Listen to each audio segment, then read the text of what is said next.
رہے گا قائم پہاڑ جب نہ رہے خدایا، تیرے منہ کی ایک بات بھی ٹلے گی نہ چاہے کچھ بھی ہو۔ عزیز ناظرین، میں ایاد ظریف آپ تمام دیکھنے والوں کو ہمارے روز کے بائبلی مطالعاتی پروگرام کی نئی قسط میں خوش آمدید کرتا ہوں۔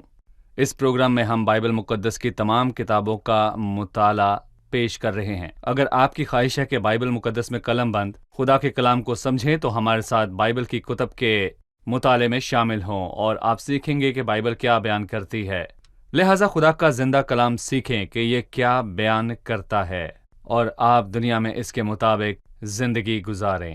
ابھی ہم زبور کی کتاب کا مطالعہ کر رہے ہیں جو کہ عہد قدیم کی دوسری شاعرانہ کتاب ہے، اور آج ہم زبور 79 اور 80 کا مطالعہ کریں گے۔ لیکن پروگرام کا باقاعدہ آغاز کرنے سے پہلے میں اسٹوڈیو میں موجود خدا کے خادم بھائی یوسف کا خیر مقدم کروں گا۔ خوش آمدید بھائی۔ شکریہ بھائی۔ اور اسٹوڈیو میں آئے ہمارے دیگر مہمانوں کو بھی خوش آمدید۔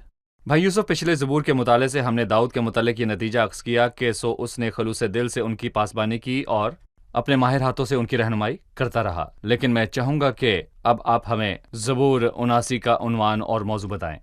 میں کہتا ہوں کہ زبور 79 ایک نوحہ اور ایک دعا ہے، اور میں یہ بتانا چاہوں گا کہ اس کے 2 حصے ہیں۔ 1 تا 7 آیت یہ نوحہ ہے، اور 8ویں آیت سے لے کر باب کے آخر تک دعا ہے۔ اس نوحہ اور دعا کی کیا وجہ ہے؟ یہ نوحہ اس لیے ہے کہ ان پر بہت کچھ گزرا، لیکن میں یہ بھی کہوں گا کہ وہ اسی کے حقدار تھے، اور 78 زبور میں ہم یہ پڑھتے ہیں کہ انہوں نے خدا کے عہد کو قائم نہ رکھا، وہ خدا کے خلاف بکنے لگے، انہوں نے اپنے منہ سے اس کی خوشامد کی، اور کتنی بار انہوں نے بیابان میں اس سے سرکشی کی، کیونکہ انہوں نے اپنے اونچے مقاموں کے باعث اس کا قہر بھڑکایا اور اپنی کھودی ہوئی مورتوں سے اسے غیرت دلائی۔ اس سب کا تذکرہ پچھلے باب میں ہوا۔ یقیناً خدا خاموش نہیں رہے گا، اور اس نے ان کو بت پرستی کی سزا دی، اور سزا پا کر وہ رونے لگے، اور اسی لیے پہلا حصہ نوحہ ہے کہ انہوں نے کس قدر زیادہ ذلت سہی، کیونکہ میں کہوں گا کہ غیر معبودوں نے آ کر ان کے ملک پر قبضہ کیا اور ان کے جوانوں کو مار دیا۔ ہم اس کو زبور کے شروع میں پڑھتے ہیں، اور ان کی لاشوں کو دفن بھی نہیں کیا، اور یہودیوں کے نزدیک یہ نہایت شرمناک بات جانی جاتی ہے۔ یقیناً یہ زبور خدا کے لوگوں یعنی بنی اسرائیل قوم کے متعلق ہے۔ انہوں نے خدا ان کو دھوکہ دیا اور اس سے دور ہوئے، بالکل، اس لیے خدا نے ان کو سزا دے کر ان کی تربیت کی۔ جی، لہٰذا یہ ایک نوحہ ہے، اس کے ساتھ دعا بھی ہے، اور انہوں نے خدا سے مدد کی دعا کی کیونکہ قوموں نے اسرائیل کو گھیر لیا تھا۔ صحیح۔ انہوں نے خدا ان کے میراث کو تباہ کیا، لیکن لوگوں نے اپنی دعا میں کس چیز پر بھروسہ کیا؟ 13ویں آیت میں لکھا ہے، تب ہم جو تیرے لوگ اور تیری چراگاہ کی بھیڑیں ہیں ہمیشہ تیری شکر گزاری کریں گے، ہم پشت در پشت تیری ستائش کریں گے۔ لہٰذا بھائی یوسف، انہوں نے خدا سے دعا کرتے ہوئے کس بات پر تکیہ کیا؟ ہم اس بات پر کہ وہ خدا کے لوگ ہیں، اور یہ کہ خدا اپنے چنے ہوئے لوگوں کو رد نہیں کرتا۔